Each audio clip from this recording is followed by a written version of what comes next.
देखो next chapter है आप लोगों का स्ट्रिंग मैनिपुलेशन। ठीक है, इससे पहले के जो तीनों चैप्टर थे वो उतने ज़्यादा डिफिकल्ट भी नहीं थे और ना ही उनमें उतनी ज़्यादा कोई बहुत ज़्यादा नया कॉन्सेप्ट नहीं था, कुछ कुछ ऐसा था जो कि क्लास 10th में पढ़ाया जा चुका है। इसके बाद के जो 4 चैप्टर हैं, स्ट्रिंग मैनिपुलेशन है, लिस्ट है, डिक्शनरी है, टपल है, ये थोड़े से पहले के तीनों चैप्टर से थोड़े डिफिकल्ट होते हैं। स्ट्रिंग मैनिपुलेशन से मतलब है ये जो चैप्टर है ये पूरा पूरा स्ट्रिंग से रिलेटेड है। स्ट्रिंग मतलब जब भी हम कुछ अल्फ़ाबेट में जो भी लिखते हैं, ठीक है, जैसे ही हमने एसडी कॉलेज लिखा है, कुछ भी अल्फ़ाबेट का यूज़ करके, अल्फ़ाबेट का ही नहीं, अगर हम लोग कोई भी जैसे मतलब डबल कोट्स के अंदर हम कुछ भी अगर डिफाइन करते हैं तो उसको एज अ स्ट्रिंग माना जाता है। कुछ भी चीज़ अगर हम डबल कोट्स के अंदर डिफाइन कर देंगे तो उसे एज अ स्ट्रिंग ट्रीट किया जाता है, चाहे वो अल्फ़ाबेट ही हो चाहे वो नंबर ही हो। नॉर्मली जब भी हम लोग कोई वेरिएबल इनपुट करते हैं कि is equal to input enter number, अगर हमने इसके आगे इनपुट के आगे हमने कीबोर्ड से इनपुट कराने के लिए इनपुट स्टेटमेंट का यूज़ किया, तो इनपुट स्टेटमेंट में अगर हम कुछ करते हैं इनपुट स्टेटमेंट लगाकर, अगर इसके आगे हम इनपुट से पहले इंटीजर फ्लोट लिखते हैं, नॉर्मली अगर हमको इंटीजर वैल्यू इनपुट करानी होती है तो इंट लिखा जाता है। अगर हमको कोई फ्लोटिंग पॉइंट वैल्यू, कोई डेसिमल वैल्यू इनपुट करानी होती है तो हम लोग फ्लोट लिखते हैं, सॉरी, ठीक है। लेकिन अगर हमें कोई स्ट्रिंग वैल्यू इनपुट करानी होती है तो स्ट्रिंग लिखना नहीं पड़ता है, क्योंकि पाइथन में स्ट्रिंग को अगर हम कोई भी वैल्यू कीबोर्ड से डिफाइन करा रहे हैं, इनपुट कराने की कोशिश करते हैं, तो बाय डिफ़ॉल्ट वो स्ट्रिंग ही लेता है। कोई भी वैल्यू हम कीबोर्ड से इंटर कराने की कोशिश करेंगे तो उसको बाय डिफ़ॉल्ट वो अपने आप से स्ट्रिंग लेता है। तो इसीलिए स्ट्रिंग को हमको इनपुट कराने की ज़रूरत नहीं पड़ती। वो हमने अगर लिख दिया है इनपुट इंटर अ नंबर, तो अगर हम कोई नंबर भी इनपुट करा देंगे, वो नंबर हमारा स्ट्रिंग टाइप का ही है।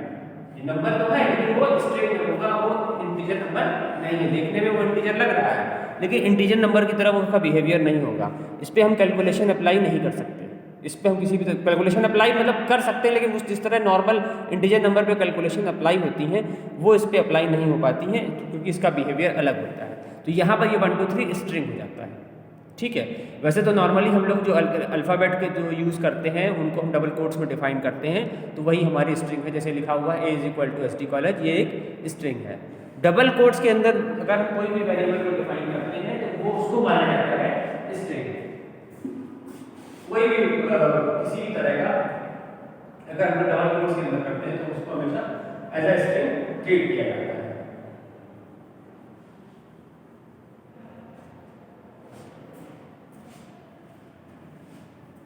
ठीक है, तो और जैसे अगर हम लोग को ये जैसे लिखा हुआ A=, डबल कोट्स ब्लैंक, इस डबल कोट ब्लैंक का मतलब है एम्प्टी स्ट्रिंग। यहाँ पर कोई भी स्ट्रिंग नहीं है। यहाँ एम्प्टी स्ट्रिंग भी डिफाइन होती है, कहीं कहीं पे ज़रूरत के हिसाब से एम्प्टी स्ट्रिंग डिफाइन होती है। तो नॉर्मली कुछ भी अगर हम लोग डबल कोट्स के अंदर डिफाइन करेंगे किसी भी तरह का, और भी आगे का स्ट्रिंग का यूज़ होता है, तो वो अगर डबल कोट्स के अंदर है तो वो एज अ स्ट्रिंग ट्रीट होता है। डबल कोट्स से सिंगल कोट्स अगर लगे होते हैं तो स्ट्रिंग वो ट्रीट होता है।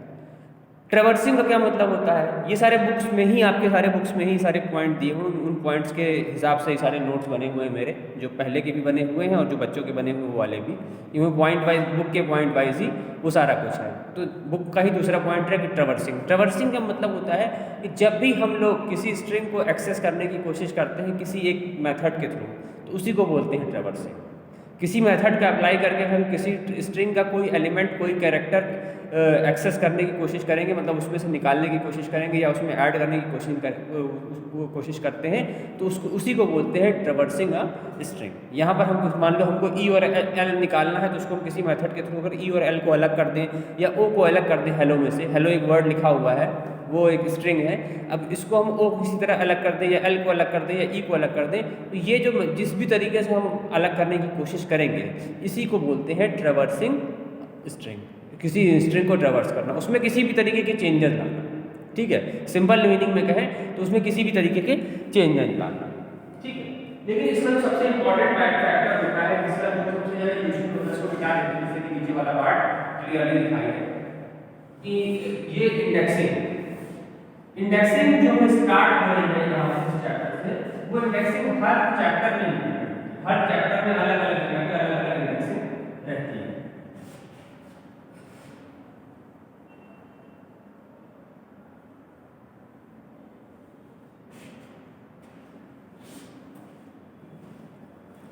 ठीक है, इंडेक्सिंग का क्या मतलब होता है कि चाहे वो स्ट्रिंग हो, चाहे इसके बाद आने वाले जितने भी डेटा टाइप होंगे, सब में इंडेक्सिंग अप्लाई होगी। ठीक है, और उन इंडेक्सिंग को अप्लाई करने का एक मेथड होता है। जैसे यहाँ पर एक वर्ड लिखा हुआ है, जैसे ये है हेलो वर्ड लिखा हुआ है, तो इंडेक्सिंग से मतलब होता है उसकी प्लेस वैल्यू से। मतलब ये अल्फ़ाबेट्स लिखे हुए हैं, इनको एक प्लेस वैल्यू के फॉर्म में डिफाइन किया जाता है। जब हम नॉर्मली नीचे से डिफाइन करते हैं, मतलब फॉरवर्ड इंडेक्सिंग अप्लाई करते हैं इसको नॉर्मली, वो तो अपनी लैंग्वेज में बोलने की नीचे से जब फॉरवर्ड इंडेक्सिंग अप्लाई करते हैं तो पहला एलिमेंट होता है जीरो होता है, पहला इसको कहते हैं पहला फर्स्ट इंडेक्स हमारा 0 होता है, सेकंड इंडेक्स 1 2 3 फिर एंड सो ऑन, आगे जितने भी आएंगे। ये अल्फ़ाबेट वही लिखा हुआ है, इसको हम चाहे ऐसे लिखें चाहे ऐसे लिखें, कोई फर्क नहीं है। ऐसे लिखते हैं तो कोई अलग नहीं, बॉक्स में नहीं, तो हमने डिफाइन करके नहीं कर दिया 0 1 2 3 4 -1 -2 -3 -4 -1। ठीक है, इस तरीके से वो डिफाइन होता है। तो डिफाइन हम किसी भी तरीके से कर सकते हैं, लेकिन मतलब इसमें चक्कर यही होता है कि इसमें दो तरह की इंडेक्सिंग होती है। अब इन्हीं इंडेक्सिंग का यूज़ करके इनके एलिमेंट्स को, इनकी जो अल्फ़ाबेट्स हैं उनको हम एक्सेस कर सकते हैं। जो नॉर्मल हमारी पॉजिटिव इंडेक्सिंग दिख रही है इसको बोलते हैं फॉरवर्ड इंडेक्सिंग, और जो इसी के ऊपर आपको दिखाई दे रही है -1 -2 -3 -4, इसको बोलते हैं नेगेटिव इंडेक्सिंग। दोनों इंडेक्सिंग का यूज़ होता है। कई बार हमको नेगेटिव इंडेक्सिंग का भी यूज़ करना पड़ता है, वो सब प्रोग्राम के अकॉर्डिंग होता है। प्रोग्राम इसमें इस तरह के होंगे कि उस पर हमको उस तरह की इंडेक्सिंग अप्लाई करनी होगी। ठीक है, एक और चीज़ जो इंपॉर्टेंट चीज़ है स्टार्टिंग में ही आपको बतानी है, वो है लेंथ ऑफ द स्ट्रिंग। जितने एलिमेंट होते हैं स्ट्रिंग के अंदर वही स्ट्रिंग की लेंथ होती है। यहाँ पर एलिमेंट 5 है तो यहाँ स्ट्रिंग की लेंथ हमारी 5 होती है। तो जितने एलिमेंट होते हैं उतनी ही हमारी स्ट्रिंग की लेंथ होती है। देखो इसमें होता क्या है, जैसे यहाँ पे देखो लिखा हुआ है a = हेलो। हेलो एक स्ट्रिंग है, ठीक है, उसको a में सेव कर दिया गया है। हमने एक वेरिएबल मान लिया, उसमें एक स्ट्रिंग सेव है हेलो। अब हमको इसके जो है, देखो अब इसमें इसको पहले इंडेक्सिंग करते हैं नीचे से। ठीक है, ये हो गई, यहाँ रखना करते हैं 0 1 2 3 4। ठीक है, -1 -2 -3 -4 -1। ठीक है, तो ये जो छोटा सा और हमने से प्रिंट स्टेटमेंट लिखा है, प्रोग्राम नहीं कहेंगे इसे, सिर्फ स्टेटमेंट है। यहाँ पर हमने देखो ये इंडेक्स है। इंडेक्स को नॉर्मली जैसे कोई भी इंडेक्सिंग होती है तो उसको नॉर्मली हम लोग ये लार्ज ब्रैकेट में डिफाइन करते हैं। तो जो भी इंडेक्स नंबर है वो नंबर डिफाइन होगा, और जिस वेरिएबल के अंदर है वो वेरिएबल के अंदर उसको डिफाइन कर दिया जाएगा। ठीक है, तो यहाँ एक वेरिएबल a है जिसका जो इंडेक्स है वो हमारा, यहाँ ये a नाम का हमारा एक वेरिएबल है जिसमें हेलो एक स्ट्रिंग सेव है। ठीक है, अब इसके हमको इसके कुछ एलिमेंट्स को स्टोर करना, अलग करना है। देखो यहाँ पर क्या हो रहा है कि a फिर ब्रैकेट में, बड़े ब्रैकेट में, लार्ज ब्रैकेट में 3। तो यहाँ पर हमने 3 जो डाला है, ये 3 है, ये इसकी फॉरवर्ड इंडेक्सिंग है। ठीक है, ये इसकी फॉरवर्ड इंडेक्सिंग है। अब जो नंबर 3 इंडेक्सिंग पे जो एलिमेंट होगा सिर्फ वो एलिमेंट डिस्प्ले होगा, बाकी के अल्फ़ाबेट डिस्प्ले नहीं होंगे। इसके हर अल्फ़ाबेट को हम अलग अलग डिस्प्ले करा सकते हैं। तो यहाँ पर नंबर 3 पे है हमारा L, तो L डिस्प्ले हो गया, L मतलब आउटपुट में आएगा। फिर ऐसे हमने लिखा हुआ प्रिंट = a -4। अब यहाँ पर ये नेगेटिव इंडेक्सिंग है, साफ पता चल रहा है। तो -1 -2 -3 -4, जैसे वहाँ उधर साइड में देखो लिखा हुआ है, तो वहाँ पर -4 पे है e, तो यहाँ पर e डिस्प्ले होगा। तो हम नेगेटिव इंडेक्सिंग से चाहे तो जो भी एलिमेंट है उसको एक्सेस कर सकते हैं, और पॉजिटिव इंडेक्सिंग से भी जो एलिमेंट एक्सेस करना चाहें वो एक्सेस कर सकते हैं। उसके बाद यहाँ पर देखो राइट साइड में एक प्रोग्राम लिखा हुआ है, write a program to print your name alphabet separately. हम यहाँ पर अपना नाम डालेंगे, इंटर करेंगे, और उसके बाद उसका जो भी उसका फॉर लूप का यूज़ करते हुए उसके हर एलिमेंट को हमको अलग अलग करना है। ठीक है, देखो फॉर लूप वही है जैसे था पहले, वैसा ही फॉर लूप है। यहाँ पर कोई फॉर लूप का यूज़ वही होता है कि जब हमको एक ही प्रोसेस को कई बार रिपीट कराना होता है तो उसके लिए हम फॉर लूप का यूज़ करते हैं। ठीक है। तो यहाँ पर जो ए है, यहाँ पर नॉर्मली आई मानते हैं, यहाँ पर ए मानते हैं कि आई से हमको लगता है कि आई ही होता है फॉर लूप के साथ, ऐसा नहीं है। फॉर लूप के साथ हम ए भी लगा सकते हैं, कोई ऐसा नहीं कि सिर्फ आई ही है। तो यहाँ फॉर ए 0 से लेकर 8 तक, ठीक है। तो यहाँ देखना है 0 1 2 3 4 5 6 7, एक ज़्यादा एक बढ़ाना पड़ेगा, 0 1 2 3 4 5 6 7 8, एक और ऐड करना पड़ेगा 9, सॉरी 9, क्योंकि हमको इसके सारे एलिमेंट दिखाने हैं, ठीक है। तो सारे एलिमेंट दिखाने तो उससे एक कम पीछे वाला तक रहेगा। ये 8 तक अगर हम करेंगे, गलत हो गया था वो, 8 तक करेंगे तो वो सिर्फ 7 एलिमेंट को देगा। तो हमको 0 से लेकर 8 तक सारे एलिमेंट दिखाने हैं, तो ये पूरे पूरे 0 1 2 3 4 इंडेक्सिंग कर लेते हैं इसकी। एस डी और हम पास आप दिखाएं कि कंफ्यूजन ना हो। 0 1 2 3 4 5 6 7 8, ठीक है। 8 तक है, 8 सारे एलिमेंट्स को हमको अलग अलग करना है, सारे जितने भी अल्फ़ाबेट हैं सबको अलग अलग करना है। तो उसमें हमने इसको 0 से लेके 9 तक कर दिया, ठीक है। अब ये 8 तक जाएगा, 0 से 8 तक, जैसे होता है फॉर लूप का बिहेवियर। तो अब देखो यहाँ पर एन ए, अब ए में पहले 0 आएगा, पहली बार होगा एन 0, पहली बार आएगा एन 0, तो एन 0 की वैल्यू है यहाँ पे एस, फिर एन 1, भाई ये फॉर लूप है, ये 0 से लेके 8 तक चलेगा और हर बार ए की वैल्यू चेंज होती जाएगी। तो उस पे जो भी इंडेक्सिंग होगी, पहली बार की एन 0, तो पहले ए की वैल्यू हुई 0, तो एन 0 पे है हमारा एस, ऐसा आ गया, फिर एन 1 पे है हमारा डी, फिर ऐसे ही एन 2 पर है हमारा सी, फिर एन 3 पर है हमारा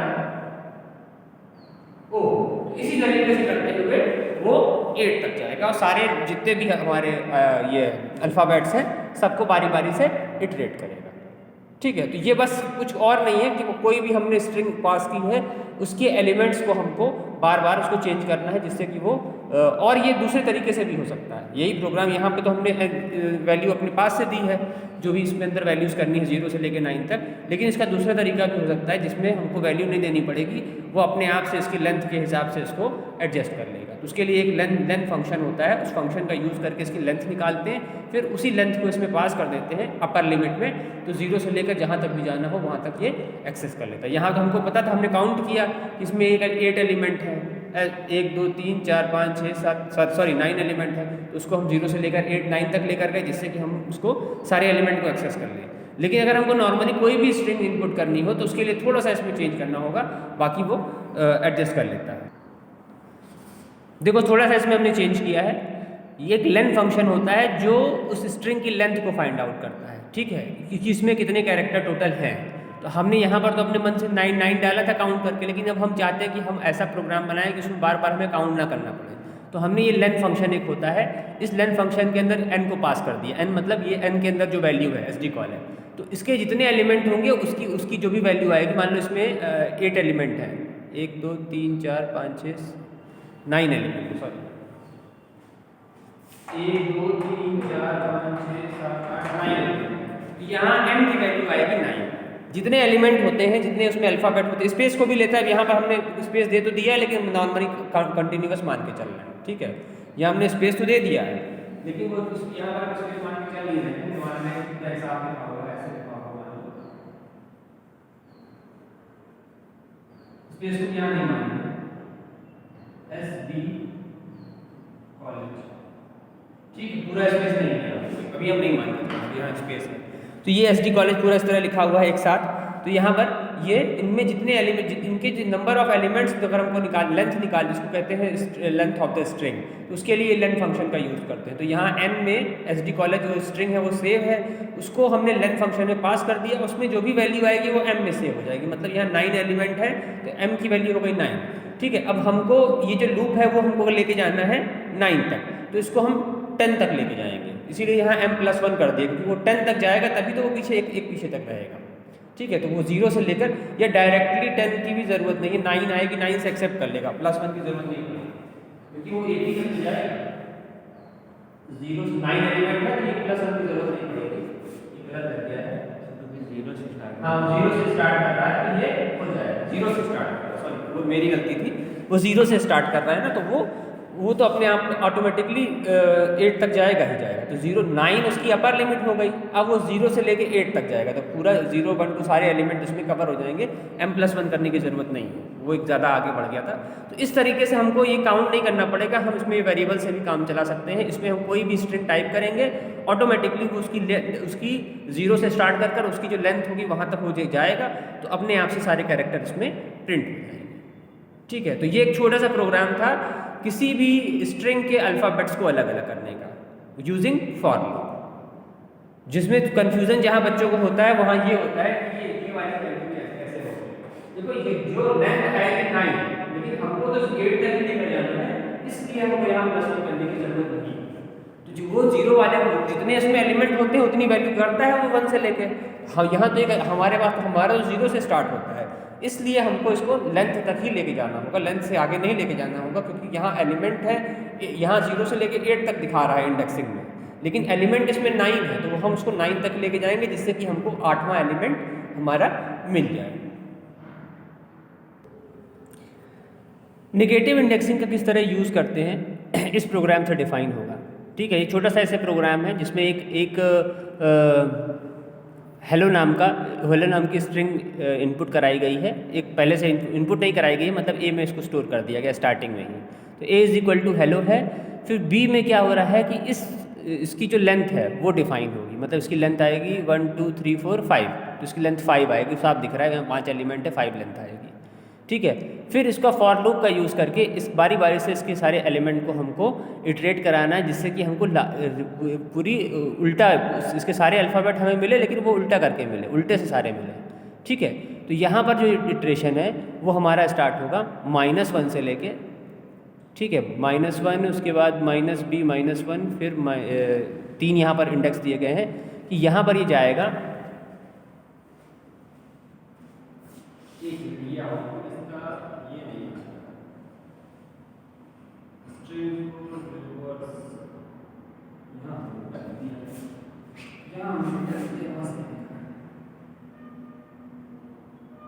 के बाद नेगेटिव इंडेक्सिंग -1 से स्टार्ट होती है, -1 -2 -3 -4 -1। ठीक है, यहाँ आएगा पहला -1 से लेकर -5 -1, और ये हर बार एक कम होता है। ठीक है, ये इस तरह से।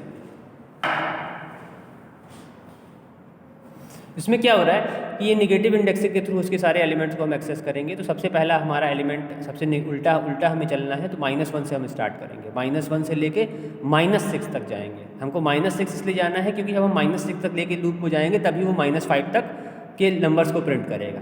ठीक है, तो यहाँ पर इसीलिए b के साथ -b -1 कर दिया गया। पहला जब स्टार्टिंग में इसकी वैल्यू क्या होगी, पहला स्टार्टिंग एलिमेंट होगा -1, उसके बाद ये आएगा -1, ये स्टार्टिंग एलिमेंट होगा -1 और एंडिंग एलिमेंट जो होगा -6 पे -6 इसका एंडिंग एलिमेंट है, क्योंकि इसको -5 तक लेके जाना है, तो एक ज़्यादा ले लिया हमने, इसको -b -1 कर दिया है, जिससे कि वो -6 तक जाए। और हर बार ये होता है उसमें चेंज करने के लिए, हर बार हमको पहली बार -1 होगा, फिर उसमें -1 और ऐड हो जाएगा, ये -2 होगा, हर बार हमको चेंज कराना है। तो ये वाला एलिमेंट जो होता है लास्ट वाला, तो इसको कभी यूज़ करते हैं, लास्ट वाला होता है ये चेंजेस लाने के लिए होता है कि अगर हमको लूप में वैल्यूज़ को स्किप करना है या कुछ उसमें कुछ चेंजेस करने हैं, तो ये कंटिन्यूएशन हमको चलाना है कंटिन्यूएशन में ही, लेकिन उल्टे से चलाना है। इसीलिए हमको जहाँ जंप स्टेटमेंट से बोलते हैं, जंप स्टेटमेंट जो है लास्ट में हमारा ये -1 है। पहला हमारी इनिशियल वैल्यू होती है, दूसरा हमारी फाइनल वैल्यू होती है, तीसरी हमारी जंप वैल्यू होती है। तो ये जंप वैल्यू हमको -1 यहाँ पे इसलिए रखनी पड़ रही है कि पहली बार हम -1 करेंगे, अब हमको -1 से दूसरी बार -2 करना है। -2 करने के लिए ये उल्टा चलवाना है, इसलिए हमको माइनस की इंडिकेशन देना पड़ेगा कि -1 हर बार वो -1 पीछे जाएगा। इस तरह करते वो -5 तक जाएगा। स्टार्टिंग में हो जाएगा a -1, तो यहाँ पर प्रिंट होगा o, फिर आएगा a, जब ये -1 हो जाएगा उसके बाद ये वापस फिर एक पीछे जाएगा, फिर ये -2, ये लूप को उल्टा चलाना है, -2, तो ये आएगा हमारा l, फिर a -3, तो ये आएगा l, फिर a आएगा, फिर a -4, ये आएगा e, फिर a -5, ये आएगा h। ठीक है, अब ये -6 तक नहीं जाएगा क्योंकि ये हमेशा एक एलिमेंट पीछे तक चलता है, फॉर लूप है। इसको -6 तक हम ले जरूर गए हैं, फाइनल लिमिट को हमने -6 रखी जरूर है, लेकिन चलता ये एक पीछे तक ही है, इसीलिए -5 तक ही जाएगा। लास्ट वाला जो है वो बहुत बार बच्चों को समझ में नहीं आता है। हमेशा सबने देखा है कि दो ही वैल्यूज़ रखी जाती हैं, एक स्टार्टिंग वैल्यू, एक एंड वैल्यू। यहाँ पर लास्ट वाली वैल्यू इसलिए रखी गई है क्योंकि जब हम नॉर्मल 1 2 3 यूज़ करते हैं पॉजिटिव इंटीजर, तब तो वो एक एक करके अपने आप आगे बढ़ता है, लेकिन हमको इसको उल्टा आगे बढ़ाना है, उल्टा पीछे बढ़ाना है इसको, हमको -1 से -5 लेके जाना है। इसीलिए इसमें लास्ट वाली वैल्यू डिफाइन की गई है कि इसको -1 करेंगे, मतलब ये एक एक पीछे चलाएगा। इसको एक एक पीछे चलाने के लिए ये वाली वैल्यू डिफाइन है। अगर हम इसको नहीं डिफाइन करेंगे तो ये पीछे नहीं चलेगा, ये अपने बाय डिफॉल्ट ही आगे ही चलता रहेगा। -1 के बाद 0 पर पहुंच जाएगा, 0 के बाद 1 पर पहुंच जाएगा, लेकिन हमको इसको उल्टा चलाना है लूप को, इसलिए ये वैल्यू हमको देनी पड़ती है। जब हमको कोई चेंज करना होता है लूप के पैटर्न में, लूप का पैटर्न नॉर्मली एक एक करके आगे बढ़ता है, लेकिन अगर हमें उसके पैटर्न में कुछ चेंज करना है तो हमको इस तरह का कुछ करना पड़ता है जिससे कि वो उल्टा चले। ठीक है, तो ये नेगेटिव इंडेक्सिंग के थ्रू भी हम इसको एक्सेस कर सकते हैं। बहुत जगह पे नेगेटिव इंडेक्सिंग का यूज़ भी होगा इसको एक्सेस करने के लिए। तो इस तरह और भी इसमें प्रोग्राम बनेंगे। कॉन्सेप्ट यही है, थोड़ा सा और कॉन्सेप्ट इसमें बताया जाएगा, स्लाइसिंग कैसे करते हैं, कैसे इसको अलग अलग करते हैं, वो भी सी का पार्ट है जो कि नेक्स्ट क्लास में बताएंगे। तो इसमें कुछ प्रोग्राम्स भी इसमें आते हैं, तो बहुत ज़्यादा डिटेल में ये चैप्टर नहीं है, लेकिन हाँ सफिशिएंट है। थोड़ा सा पहले के चैप्टर से इसमें थोड़े से प्रोग्राम भी अलग होंगे, तो थोड़ा सा डिफिकल्ट होता है शुरू में, लेकिन समझ में आने लगेगा तो कोई डिफिकल्ट नहीं है। ये इंडेक्सिंग वाला जो पार्ट है वो इस चैप्टर में भी है, और इससे आगे आने वाले सब चैप्टर में सबकी अपनी अलग अलग तरीके से इंडेक्सिंग होती है। ठीक है, तो उनमें भी इंडेक्सिंग का यूज़ जगह जगह पर होगा। उनमें स्लाइसिंग भी आगे बताई जाएगी, स्लाइसिंग का भी यूज़ उसमें आगे होगा, और भी जगह स्लाइसिंग का यूज़ होता है, और भी डेटा टाइप्स में। तो ये स्ट्रिंग जो है वो हमारा डेटा टाइप है, उसी तरह आगे डिक्शनरी, टपल, लिस्ट, ये सब भी डेटा टाइप आएंगे, वो अलग तरह के डेटा टाइप है सारे के सारे। स्ट्रिंग तो कॉमन है, सब में होता है, सारी प्रोग्रामिंग लैंग्वेज में होता है, लेकिन बाकी के सारे नहीं है, तो उनमें भी ये इंडेक्सिंग आएगी, क्योंकि इंडेक्सिंग बहुत इंपॉर्टेंट पार्ट होता है पाइथन प्रोग्रामिंग का। इस तरह के कभी एलिमेंट एक्सेस करने होते, कभी बीच में से पूरा नाम एक्सेस करना होता है, कभी कभी बीच मिडिल नेम एक्सेस करना होता है, तो वहाँ पर ये इंडेक्सिंग या इस तरह के और भी चीज़ें आएंगी, तो वो उनमें वो बड़ी यूज़फुल होती है।